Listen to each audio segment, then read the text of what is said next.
Coming up on the Mobile Content Creators Show. You look at some of the traditional platforms online, YouTube, for example. I personally, thinking about this, think that YouTube now looking like a bit of a dinosaur. So today's topic, what is the state of mobile? We'll get a tech overview. Where is the tech and where is it going? Welcome to the Mobile Content Creators Show. If you're a mobile journalist, marketer or creative who makes content on a mobile device or for mobile audiences, you're in the right place. Keeping you up to date with the fast-moving world of mobile, here's your host and mobile video specialist, Mark Egan. Well, today I'm joined by David McClelland, technology journalist, TV presenter, among a bazillion other things he seems to do. And you may have seen him on various TV programs. But David, thank you very much for sharing a bit of time with us today. Thanks for having me, Mark. Good to speak to you. So, what is the 30-second abridged life history of David McClelland then? Oh, goodness me. You've opened a can of worms there. Okay, 30 seconds. Back in the 1990s, I actually trained as an actor. I went to drama school and in my 20s had a brilliant time touring around, did more shouting Shakespeare in a field than you can shake a stick at, a bit of West End and stuff. But all the way through that, I had worked in technology, worked with some really big firms and stuff. Then when I hit my 30s, decided it's time to grow up a little bit. And so combined the two, and I started writing, talking, and doing bits of media stuff around technology. So right now I'm a technology journalist, technology reporter, work with a number of outlets, a lot of BBC, a lot of ITV, and a lot of corporate stuff as well. So I guess the main question I have is, one, do you get to go to all of the cool tech shows? And two, do people send you loads of free cool stuff? The answer to the first one is yes, although maybe not as much as I used to. So yes, CES, Mobile World Congress, IFA and so on, they are the three big consumer technology trade shows in the calendar every year. And yeah, I get to go to those depending upon who I'm covering them for. And this is the thing about being a freelance, and particularly the way, we've seen how the broadcast industry's changed. The journalism industry is going through a lot of change as well, part of which is driven by mobile. So yes, more and more I find myself covering stuff remotely. But then the flip side of that is how much does stuff come to me? And I do get sent some stuff, and I'm generally very good at giving it back when I've finished with it. Some PRs are like, you know what, it costs less than £100. It's more hassle than it's worth for us to send it, for us to reprocess it and repackage it. So I do have a lot of crap lying around this office here, I'm not going to lie. Because I remember being at Mobile World Congress in the press room. So Mobile World Congress, if you haven't been there, anything to do with mobile tech, massive thing in Barcelona each year.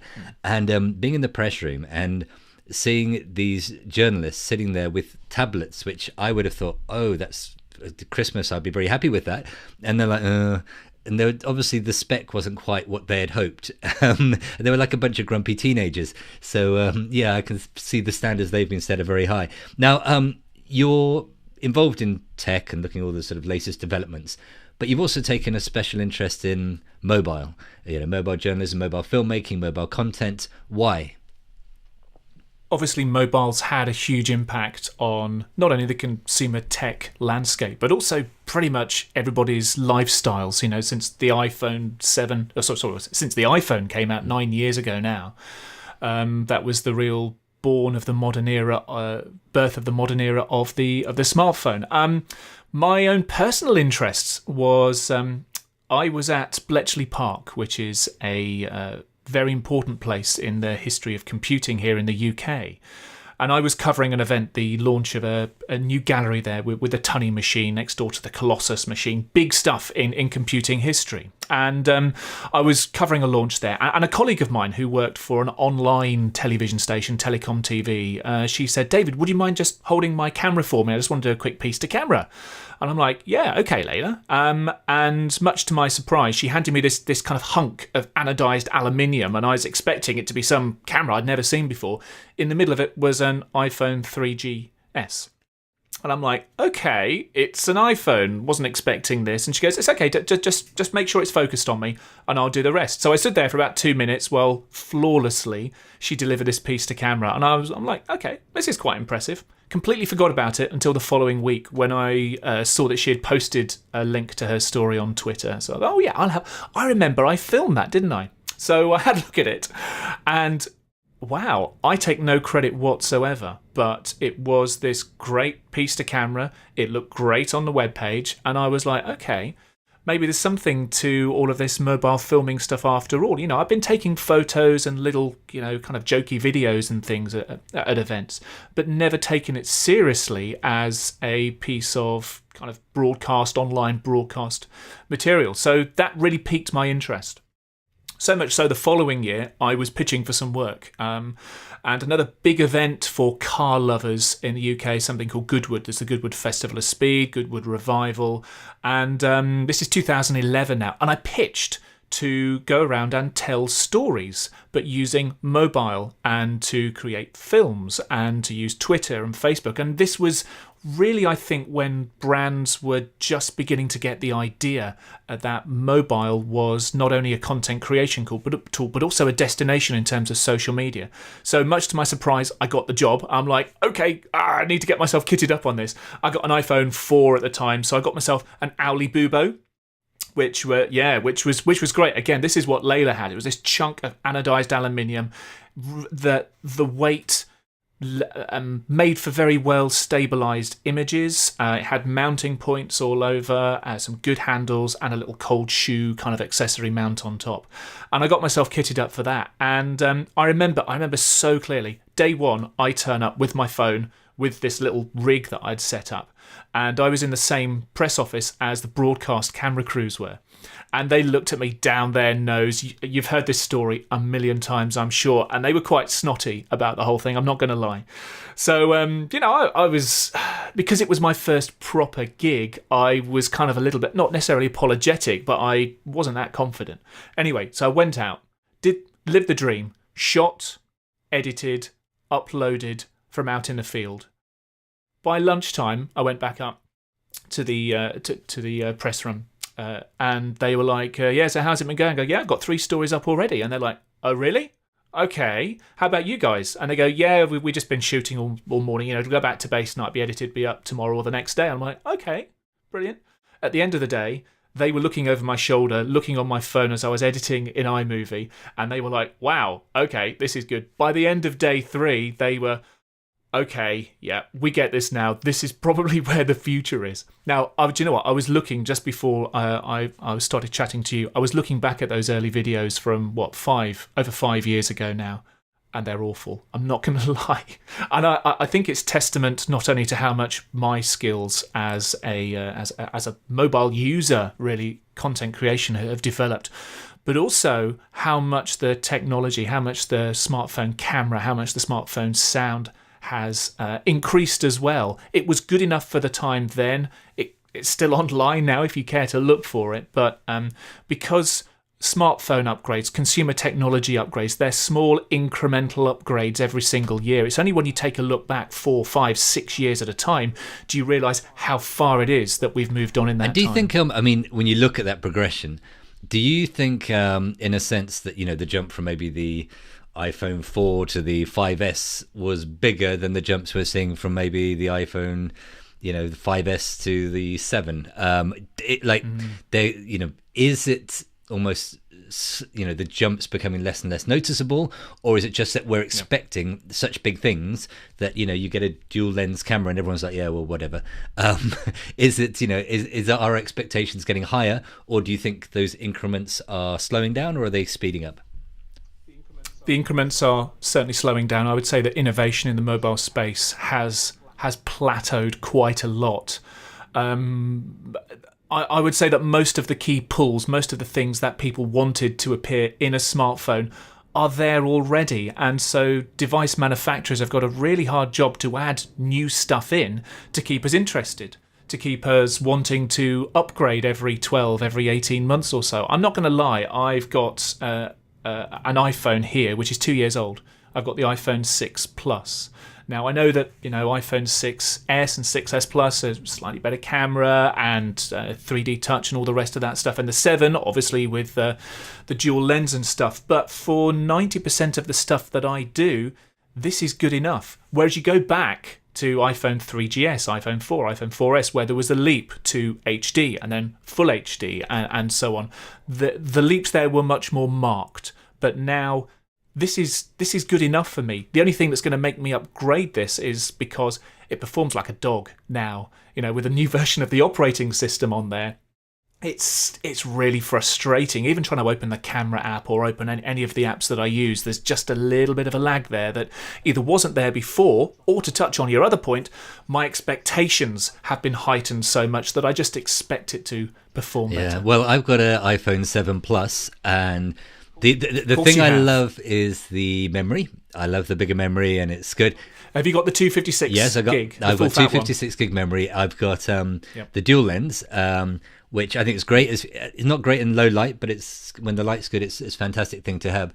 I'm really missing my headphone socket though, because the number of times I go out with something and I've put in a microphone, but it's not a lightning connection one, and if I haven't brought that connection, it's no good to me. But if you were, Tim Cook calls you in and says, this David McClelland bloke, I saw him on Watchdog and a few other programs. He seems to know what he's talking about. Where do we go? Where do we go with the mobile stuff from here? Where do you see room for improvement that will make people buy more phones? I guess it depends on which angle you're looking at, really, whether it's from an average consumer point of view or whether it's from the kind of professional user's point of view. And we've seen Apple in particular shift its focus over the last few years, kind of away from some of the more pointed professional markets. It's been very slow with some of its software and hardware upgrades, which has frustrated a lot of professional users, but actually in the long-term game has worked pretty well. So things like, Final Cut, the big leap up from 7 to 10 or X or whatever you want to call it, that frustrated a lot of people. People calling it iMovie Plus rather than a professional piece of software.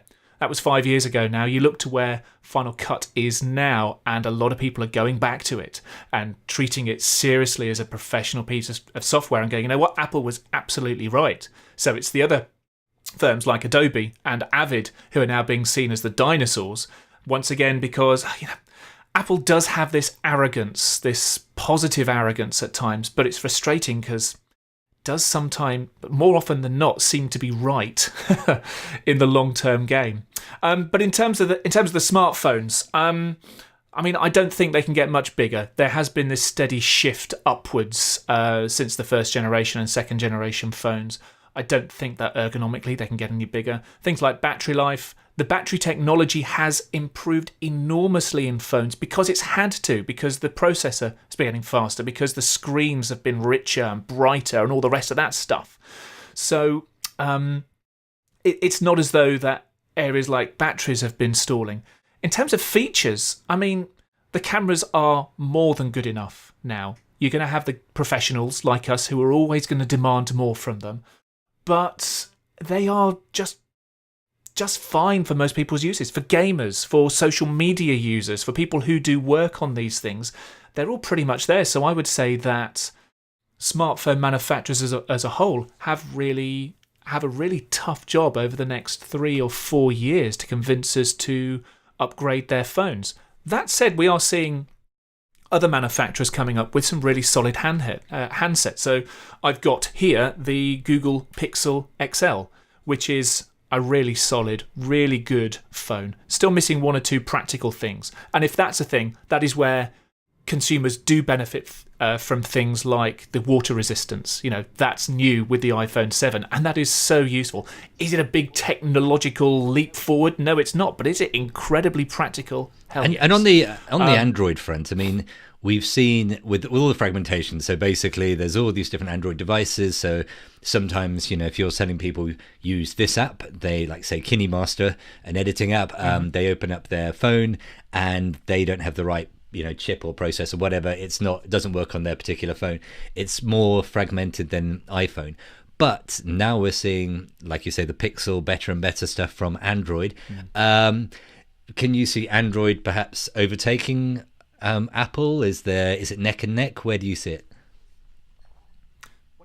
When you look at the numbers around Android and iPhone, obviously there are far more Android phones out there of whatever flavour. Android has got the market saturated pretty well. Professional users, typically, we've seen people switching to using the iPhone. However, the Android handsets now, and we've talked about this fragmentation thing for a long time now. There are hundreds, probably thousands of different Android handsets out there, each with a different chipset, each with a different GPU and so on. That's made it very difficult for developers to create consistent user experiences for them and consistent application performance for them. But with the newer releases of the Android operating system, they've built in libraries that abstract a lot of that. So it makes it easier for people like the KineMaster developers, for Filmic Pro developers and so on, to create apps that work no matter what handset we're on. So this fragmentation does start to disappear a bit as the software on top of the hardware matures and the performance increases. Do I think that Android will overtake iPhone? Perhaps. The more people that use it, the more consumers demand better performance and demand better apps, then the laws of supply and demand will mean that app developers will start thinking, well, okay, we're going to make some money if we do develop for Android, then of course we're going to come to that. And it's the same argument in a way with accessory manufacturers as well, although I think because of the physical form factor there, it's a different story. It used to be, it made far much more economic sense for an accessory developer to make something for iPhone because there were only about 3 or 2 at most different physical formats out there. Whereas with Android, different story entirely. That will change. We've seen in the last 3 or 4 years more generic accessories, ones that just adjust slightly to, if it's a lens accessory, to meet wherever the lens comes, wherever the camera is on the back of the phone. In terms of audio accessories, we're talking about the iPhone 7 here, goodness me. Apple's made a very big statement by getting rid of that 3.5mm jack, and as you and I both know from professional users and various chattering around the forums and stuff, it presents a real challenge. So that could be enough to push people over to the Android side, particularly now we're seeing some really good handsets from the likes of Google, a new entrant to the market after all, but also from Samsung and Sony, for example. Yeah, now, the other sort of development, which when you go to any of these events, people say IoT, IoT, IoT, which means Internet of Things, which basically means that pretty much everything is going to be connected, a connected device. There will be talking connected to the internet or talking to each other, and we'll get data. So I remember being at a consumer electronics show in Las Vegas, and they were talking about people cycling and all the data. Like you could actually have a TV program and you would have live data about how high the bike had jumped or whatever. As a content creator, is that stuff going to be of any use, or is it just a load of kind of useful information to find out when your fridge needs restocking or that kind of stuff? Oh yes, the internet connected fridge and internet connected toaster. Do you know what I think that the problem with, let's just go on fridges for a second. The problem with white goods is that we don't tend to replace them very often, do we? And as much as Samsung has come out with some really fascinating headline-grabbing innovations around having 20-inch screens on the front of fridges and trying to make them into a family hub, as we know from the general consumer technology trends, anything that we buy now is going to be out of date or feel out of date within 12 or 18 months' time, whereas your typical white good refresh cycle is about 10 years or more or so. So at least on the front end of things, unless we do start spending a lot more money on white goods or move to an access rather than an ownership model, we'll start renting this stuff rather than buying it, then I do have some reservations. But for smaller things and for things behind the scenes, I think that's where IoT does start to come into its own. Applying that to content creation, though, it's a really interesting one. And off the top of my head, I kind of struggle to see too many at the moment, and maybe this is my short-sightedness and I haven't pondered on it enough. Too many areas in which having masses of data is going to lend to at least video content creation. Masses of data is great for data journalism and for finding stats and for finding trends and for making new stories there. But in terms of some of the stuff that we're looking to find new ways of telling visual stories, then I don't know yet. Nothing's really emerged for me yet. Cameras everywhere is kind of interesting, but obviously there are lots of privacy issues with that as well. Because the only way I can see it is not so much that fridges and all that being connected are going to be useful, but people often say, well, things like, when are we going to start filming things like the Olympics on phones then? And I think it's a matter of the phones are getting better and better and better cameras. But what will happen more and more, I think, is that the cameras, the traditional cameras, are going to get more and more and more kind of apps and like almost feel like they're like integrated into a mobile phone, in the sense that it may get to a point where one day you think, is this a phone with a really good camera, or is it a camera with a really good kind of app sort of ecosystem built into it? Yeah, I mean, I remember when Samsung started to toy with this, again, consumer device level rather than professional device level. Samsung Galaxy Camera, for example, I got my hands on that very early, and it was a standard compact camera with a zoom lens, goodness me, that had an Android phone slapped on the back of it. And in theory, that's a really interesting tool, because it does get over some of the limitations of the smartphone, of the form factor of, particularly the camera physics of a smartphone, yet it had the connectivity, it had the apps and editing capabilities built into the back of it. Never really took off, and I don't think really we've seen a camera that comes towards a smartphone really get any traction yet. A number of manufacturers have tried, and most recently, I guess, Motorola and Hasselblad, that was announced at IFA, I think, a couple of months ago. That looked like a really decent camera, decent enough phone behind it, but I don't see people using it yet. And I wonder if that's because it's the fact that these are devices that we carry around with us all the time. It's the fact that they're meant to be really, really small and fit in our pockets, and they're just there all the time. That's the thing that gives mobile journalism a lot of its impetus.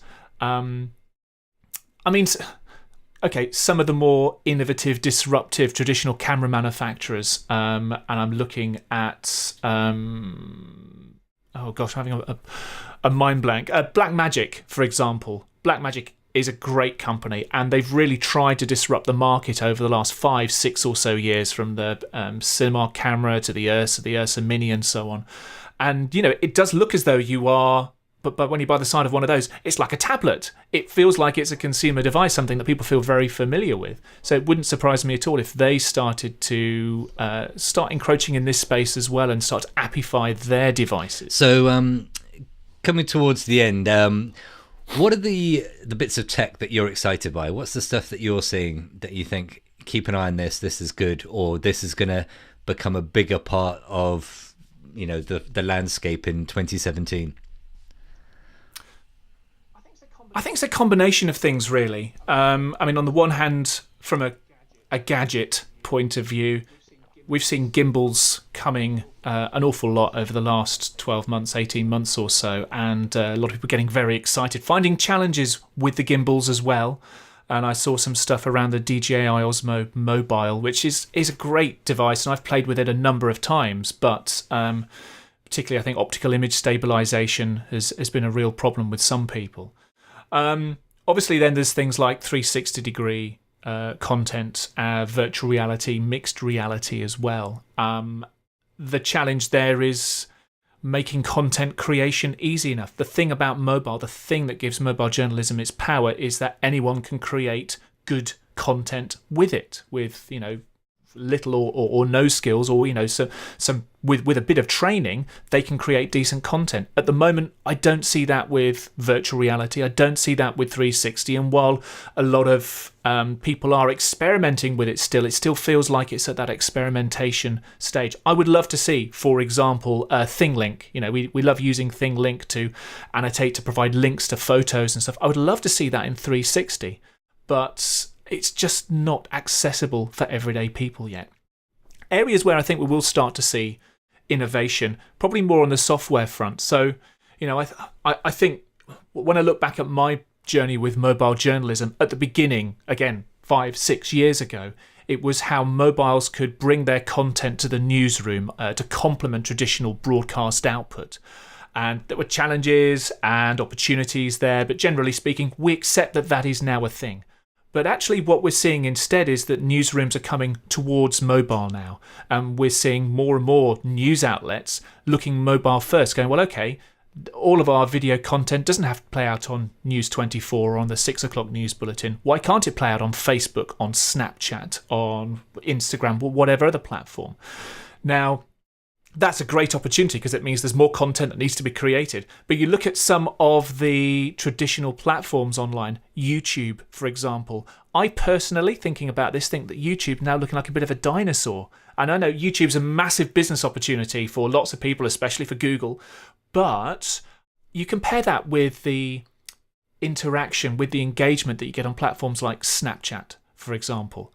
And YouTube, I think, feels a little bit behind that. It feels more like traditional TV than it does these more engaging, innovative social media platforms. So from a technology point of view, it's a bit of a cop-out because it's not a gadget. But actually, I think that YouTube may look to need to innovate and to provide some new ways of people creating content, sharing content, rather than just a 16:9 screen that you watch from beginning to end and maybe click on like and subscribe if you enjoy what you're watching. It's funny you say that because I was watching YouTube the other day having exactly the same thought, thinking this feels very traditional, doesn't feel like it's been updated for a while. And then you're hopping backwards and forwards on Snapchat and it's really vibrant. So yeah, that will be interesting. And just final question. If you were setting up a kind of a newsroom or a content marketing newsroom, whatever it is, what would you buy? What kit would you say? Like, right, here's your budget. You're going to have 5, 6, 7, 8 mobile journalists, perhaps going out creating content about tech. What phones would you buy? What mics would you buy? How would you set it up? It's a good question. A lot of that depends on budget. I've actually been working with a newsroom here in the UK, one of these regional television stations. I shan't name which because I'm sure he'll be listening to this at some point over the next few weeks. But I've been down there. I've had a chat, done a bit of advice really, and I think it comes down to budget. This newsroom is going all out mobile, and when they launch next year, 2017, they will have goodness knows how many mobile journalists who are going out using a mixture of phones. And if you can budget to an iPhone, I still think at the moment, purely because of the app ecosystem, purely because of the accessories that are tried and tested, it is still the better of the two camps. However, I appreciate that not everyone's got the budget to go out and buy that.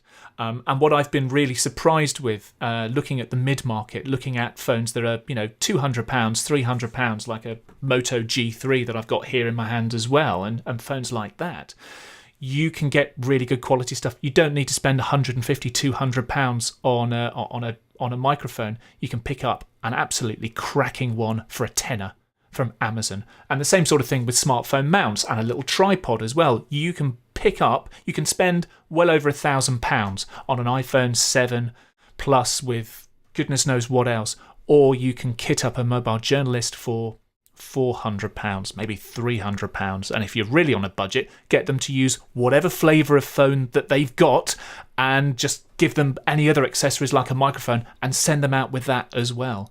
There are options that meet all kinds of budgets. I still think that iPhone is top of the tree at the moment, but I don't know how much longer that's going to be the case for. Brilliant. Well, interesting stuff. And I love the fact you wait to the very end there and then drop the kind of thing about an entire mobile newsroom being set up in the UK. So you kind of whet my appetite. You'll have to let me know when that happens, and we'll keep an eye on it. I tell you what I'll do. I will have a chat with the guy who is head of news there, and I'm sure he'd be very, very happy to come and have a chat with you. He was actually at MojoCon earlier this year, and I know he's really, really keen on making this thing work. So maybe once he's got the station up and running, which I know is taking up an awful lot of his time at the moment, he'll be very keen to have a chat with you and share his story. Great, well, we look forward to that. And thank you for setting the scene, letting us know what to look out for. Now, the real test is if you can really see the future. You're a Leicester City fan. Did you put a bet on Leicester winning the Premier League last season? No, I did not put a bet on. If I'd have done that last season, I'd have been quids in at 5,000 to 1 odds. However, did I put a bet on us winning the Champions League? No, I didn't, but I'm thinking maybe I should have done, given how we've started the season so far. Yeah, well, yeah, because, obviously, if you can't beat Watford, you'll definitely win the Champions League. But I promised I wouldn't bring that up, sorry. But yeah, thank you very much, and I'll presumably cross paths with you sometime soon, perhaps Mobile World Congress in Barcelona, if not before then. And if people want to find out more, go to your website, follow you on Twitter. Where do they go? Okay, so I've got a couple of different presences online. First of all, my own account is at David McClelland, MCCLELLAND, and go to davidmcclelland.co.uk. But also, I've got a blog which I use for my smartphone creativity, I call it. And that's at smartphonecreativity.com, and on Twitter at smartphonecreate, CRE and the number 8, because Twitter doesn't let us have that many characters in a handle. You're just trying to be down with the kids. But thanks very much, David, and hope to chat to you soon. If you like this podcast, don't forget to subscribe. And we'd love it if you would leave a review on iTunes or Stitcher. To get in touch with Mark, go to www.purplebridgemedia.com or tweet him at Mark Egan Video.